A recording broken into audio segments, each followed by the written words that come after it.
আজকের গল্প বন্যেরা বনে সুন্দর। গল্পটি লিখেছেন নিমাই ভট্টাচার্য। তখনও পুরো জ্ঞান ফেরেনি, দুটো চোখেই বন্ধ করে আছে। একটু আচ্ছন্নের ভাব, কিন্তু তবু ব্যথায় কাতরাচ্ছে। বেশ বোঝা যাচ্ছে অসম্ভব কষ্ট হচ্ছে। চোখে দেখা যায় না। জয়ের দাদা বৌদি আর ছোটদির চোখে জল এসে যায়। ডাক্তার সেন সকালে বলেছেন ক্রাইসিস ইজ ওভার, কিন্তু তবু ওদের ভয়ের শেষ নেই। একটা অজানা আশঙ্কায় সবারই বুক কাঁপে, কিন্তু মুখে কেউই তা প্রকাশ করে না। শিলা নিজেকে একটু সামলে নিয়ে স্বামীকে বলে, এ কষ্ট চোখে দেখা যায় না, তুমি একবার সিস্টারকে বলো না। হ্যাঁ, যাচ্ছি। অজয় এক মুহূর্ত দেরি না করে 7 নম্বর কেবিন থেকে বেরিয়ে যায়। উনি ঘর থেকে বেরিয়ে যেতেই শিলা বলে, আমি যে জয়কে কতদিন বলেছি অত স্পিডে মোটরসাইকেল না চালাতে, তার ঠিক ঠিকানা নেই। কিন্তু ছোটদি বললেন, আমিও ওকে 1000বার বারণ করেছি, কিন্তু সব সময় ওর এক কথা, ছোটদি এটা সাইকেল না, মোটর সাইকেল, আস্তে চালালে এর জাত যাবে। হ্যাঁ, সব সময় ওর মুখে এক কথা। শিলা একটু থেমে হেসে বলল, আমাকে নিয়ে বেরুলে তত বেশি জোরে চালাতে পারতো না, তাই সবসময় আমাকে বলতো, তুমি এবার থেকে জিন্স পরে আমার মোটর সাইকেলে উঠবে, নয়তো জোরে চালানো যায় না। অজয় পর্দা সরিয়ে কেবিনে ঢুকতে শিলা আর সর্দি প্রায় একসঙ্গেই জিজ্ঞেস করে, সিস্টার আসছে? অজয় অত্যন্ত বিরক্ত হয়ে জবাব দেয়, মহারানী বললেন ব্যথা তো করবেই। ব্যাস। সর্দি অবাক হয়ে বলে, তাই বলে ওদের কিছু করণীয় নেই? তুমি ভাবতে পারবে না সর্দি, এই সিস্টার কি বিশ্রীভাবে কথাবার্তা বলে। অজয় একটু থেমে একবার ভালো করে নিঃশ্বাস নিয়ে বলে, এই রকম একটা সিরিয়াস অ্যাক্সিডেন্ট কেসের পেশেন্টের জ্ঞান ফেরার সময় সে ব্যথায় ছটফট করবে তা সবাই জানে, কিন্তু ওষুধ ইঞ্জেকশন তো আছে। মেজদি বলে, সে তো 100 বার। তাছাড়া কথা বলারও ধরনটা আছে তো। এই ভদ্রমহিলা এমন বিশ্রীভাবে কথাবার্তা বলেন যে। স্বামীকে কথাটা শেষ করতে না দিয়ে শিলা বলে, অথচ সকালে যে সিস্টার ডিউটিতে ছিলেন তার ব্যবহার কথাবার্তা কি সুন্দর। অজয় বলে, হ্যাঁ হ্যাঁ, ওই মেয়েটির ব্যবহার কত ভালো। আজ 3 দিন ধরে তো দেখছি। জয়ের কত জায়গায় যে কেটে কুটে গেছে তার ঠিক ঠিকানা নেই, কিন্তু সবচাইতে বেশি চোট লেগেছে ডান হাতে আর ডান পায়ে। ডান পায়ের নিচের দিকে 2 জায়গায় ফ্র্যাকচার হয়েছে। ডান হাতের কনুইয়ের একটু ওপরেই হাড় ভেঙেছে। তাছাড়া ডান দিকে উরুর ওখানটা দারুণভাবে কেটে গেছে। শুধু ওখানেই 14টা স্টিচ হয়েছে।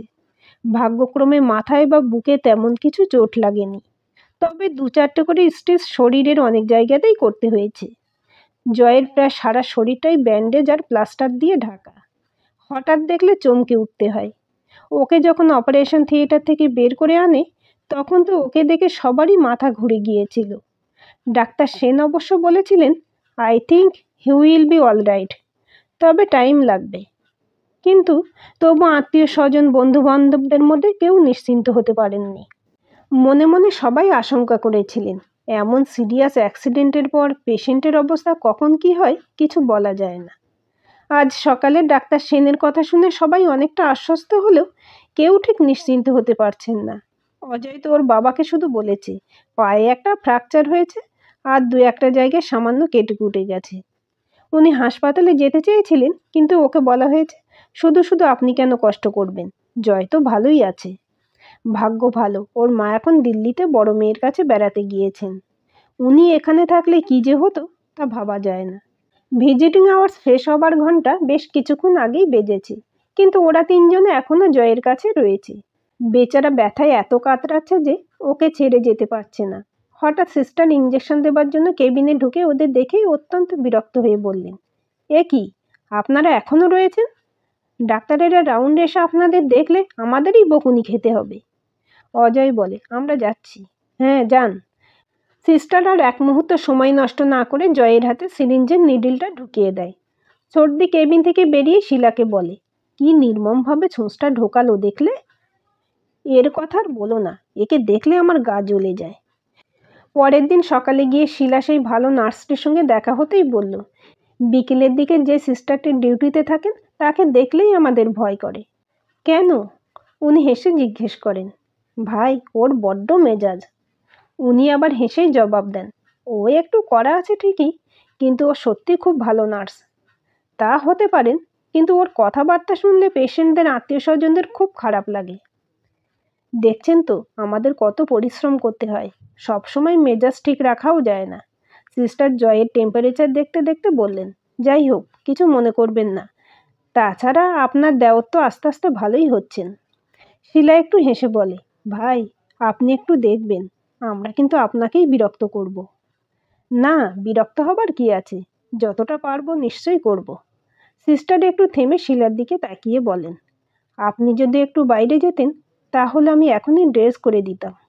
হ্যাঁ হ্যাঁ, আমি যাচ্ছি। শিলা একটু হেসে বলে, তাছাড়া টাইমও তো হয়ে গেছে। প্লাস্টার আর ব্যান্ডেজে জয়ের প্রায় সারা শরীরটা ঢেকে গেছে। কোনো জামা কাপড় পরাবার উপায় নেই। গলা পর্যন্ত একটা চাদর দিয়ে ঢাকা আছে। সিস্টাররা চাদর একটু সরিয়ে স্টিচের জায়গাগুলো ড্রেস করেন। সময়ে লাগে প্রায় ঘন্টাখানেক। জয়ের জ্ঞান ফিরলেও এখনো বেশ আচ্ছন্ন ভাব। কানের কাছে মুখ নিয়ে বারবার ডাকাডাকি করলে চোখ বুজেই জবাব দেয়। কদাচিৎ কখনো দু একটা কথা বলে, তার বেশি কিছু নয়। সিস্টাররা কখনো ওকে ওষুধ খাওয়াচ্ছে বা ড্রেস করছে, তাও জানতেও পারে না। এইভাবেই কটা দিন কেটে গেল। জয়ের পুরোপুরি জ্ঞান ফিরেছে। ডাক্তার, সিস্টার বা বাড়ির লোকজনের সঙ্গে বেশ কথাবার্তাও বলে। ডাক্তার সিস্টারদের সঙ্গে বাড়ির লোকজনদেরও বেশ হৃদ্যতা হয়েছে। ডাক্তার সেন তো কালকে অজয় আর শিলার সামনেই জয়কে বললেন, প্রথম ৩-৪ দিন তো আপনার দাদা বৌদি আমার কথার উপর আস্থাও রাখতে পারেননি। এখন আপনিই ওদের বলে দিন কেমন আছেন। আমরা তো লেম্যানই, অজয় আমতা আমতা করে বলে। এখন ভালো নার্স কেবিনে ঢুকলেই শিলা বলে, ভাই বাসন্তী, আমাদের হিরো বাড়ি ফিরলে তোমাকে কিন্তু আমাদের বাড়িতে আসতে হবে। বাসন্তী হেসে বলে, আমরা হাসপাতালের মানুষ, হাসপাতালেই থাকি, কোনো পেশেন্টের বাড়ি যাই না। না না বাসন্তী, ওসব কোনো ওজোর আপত্তি আমরা শুনবো না। সর্দি বলে, না গেলে আমি পাকড়াও করে নিয়ে যাব। জয়কে ওষুধ দিয়ে বাসন্তী হাসতে হাসতে কেবিন থেকে বেরিয়ে যায়।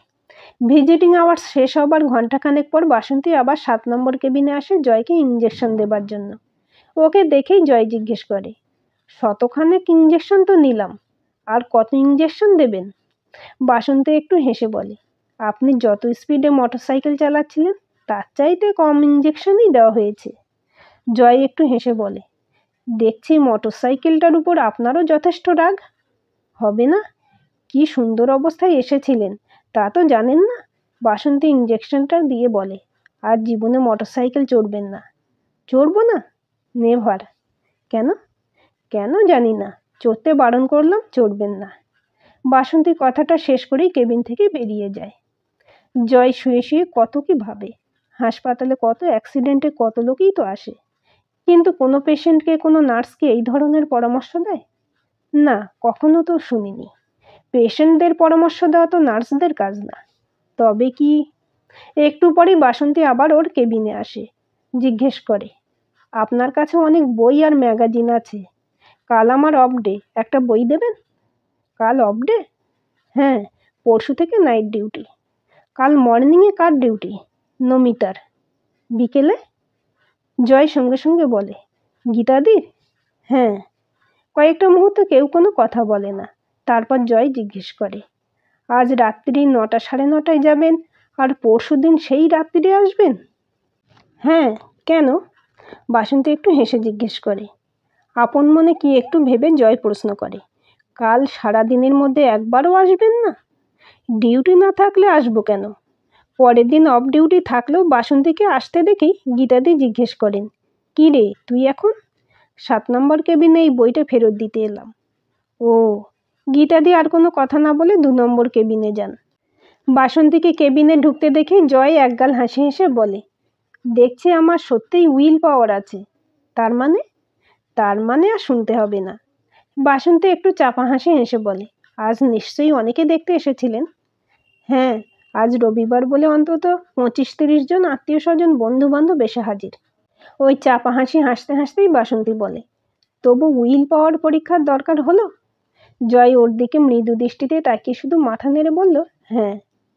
আমি 5 বছর এই হাসপাতালে চাকরি করছি, আজই প্রথম অফ ডিউটিতে ওয়ার্ডে ঢুকলাম। জয় খুশির হাসি হেসে বলল, যাক, রোগটা তাহলে শুধু আমার না। জয় ডিসচার্জ হওয়ার পর রোজই বাসন্তী ভাবে, ওদের বাড়িতে যাওয়া কি ঠিক হবে? হাজার হোক এরা সবাই বেশ উচ্চশিক্ষিত এবং বেশ পয়সাওয়ালা। আত্মীয় স্বজন বন্ধু বান্ধবদের মধ্যে তো কাউকেই সাধারণ মধ্যবিত্ত ঘরের বলে মনে হয়নি। আর আমি আমি সরকারি হাসপাতালের একজন সাধারণ নার্স। মাইনে পাবার পরের আপডেটেই আমাকে হাওড়া থেকে কাটোয়া লোকালে থেকে জিরাট যেতে হয় মার হাতে টাকা পৌঁছে দেওয়ার জন্য। বাসন্তী মনে মনে আরো কত কি ভাবে, নিজের মনেই নিজেকে বোঝায়। আমি তো নিজে চাইনি, ওরা সবাই তো হাজারবার আমাকে যেতে বলেছে। না গেলে নাকি ওরা। শেষ পর্যন্ত পরের আপডেটে বাসন্তী জয়দের বাড়িতে না গিয়ে পারল না। একটা চাকর এসে দরজা খুলে ড্রয়িং রুমে বসতে দিয়ে বলল, আপনি বসুন, আমি ওপরে খবর দিচ্ছি। 5-7 মিনিট পর শিলার গলা ভেসে আসে, ছর্দি, হাসপাতালে সেই নার্স নাকি সত্যি সত্যি এসে হাজির হয়েছে। তুই যা, আমি এখন যেতে পারবো না। ছর্দির জবাবটা স্পষ্ট শুনতে পায় বাসন্তী। পিঠে যেন পরপর দুটো চাবুকের আঘাত পড়ল। না, বাসন্তী আর এক মুহূর্ত দেরি না করে নিঃশব্দে ও বাড়ি থেকে বেরিয়ে যায়।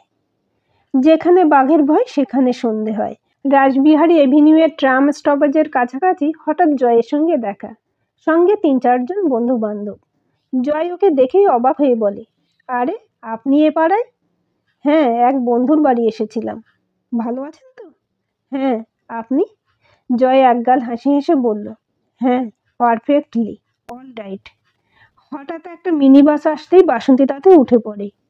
সীতারাম ঘোষ স্ট্রিটের ওই অন্ধ গলিটার শেষ বাড়ির দরজায় খটখট করে কড়া নাড়তেই ভিতর থেকে একজন মহিলা প্রায় চিৎকার করে বললেন, যাই। 1 মিনিট পর বৃদ্ধার দরজা খুলতেই বাসন্তী তাকে প্রণাম করে। বৃদ্ধা দুহাত দিয়ে ওর মুখখানা ধরে একগাল খুশির হাসি হেসে বললেন, এতদিন পর আমাকে মনে পড়ল। বাড়ির উঠোনে পা দিয়েই বাসন্তী বলে, কি করব মাসিমা, সারা সপ্তাহ ডিউটি করার পর অফডেতে আর বিশেষ বেরোতে ইচ্ছে করে না। জানি মা, তোমাদের বড্ড খাটুনি। খোকার কাছে তো সব শুনি। মেসোমশাই আর সন্তোষদা বাড়ি আছে তো? না মা, তোমার মেসোমশাই গতকাল বড় মেয়ের বাড়ি গিয়েছেন, আজ রাত্রিরেই ফিরে আসবেন। আর খোকাকে একটু দোকানে পাঠিয়েছি, এখনই এসে যাবে। সত্যি মিনিট খানেকের মধ্যেই সন্তোষ ফিরে আসে। রান্নাঘরের দোরগোড়ায় মোড়ার উপর বাসন্তীকে বসে থাকতে দেখেই চিৎকার করে, মা, মোড়ার উপরে কি ভূত বসে আছে? বাসন্তী একটু হেসে বলে, না, পেতনি। একটু কাছে এসে সন্তোষ বলে, হাসপাতালের প্যাথোলজি ডিপার্টমেন্টের এক সামান্য কর্মচারীর বাড়িতে তুমি আসতে পারলে? আমি কি মেডিকেল সুপারিনটেন্ডেন্ট? সন্তোষের মা কড়াই তরকারি চাপাতে চাপাতেই বলেন, ও এ বাড়িতে আসবে না মানে? এইটাই তো ওর আসল বাড়ি। বৃদ্ধা আপন মনেই একটু হেসে বলেন, সামনের অঘ্রাণেই ওকে আমি এ বাড়িতে পাকাপাকিভাবে নিয়ে আসছি। লজ্জায় বাসন্তীর মুখ লাল হয়ে ওঠে। ও একটু সামলে নিয়েই সন্তোষকে জিজ্ঞেস করে, আচ্ছা, সঞ্জীব চ্যাটার্জির কোন বইতে যেন আছে, বন্যেরা বনে সুন্দর, শিশুরা মাতৃকোড়রে? পালামৌ। আজকের গল্পটি আপনাদের কেমন লাগলো কমেন্ট করে জানাবেন। ভালো লাগলে লাইক, শেয়ার, সাবস্ক্রাইব করবেন এবং নতুন ভিডিও আপডেট পেতে বেল আইকনটি ক্লিক করে রাখুন।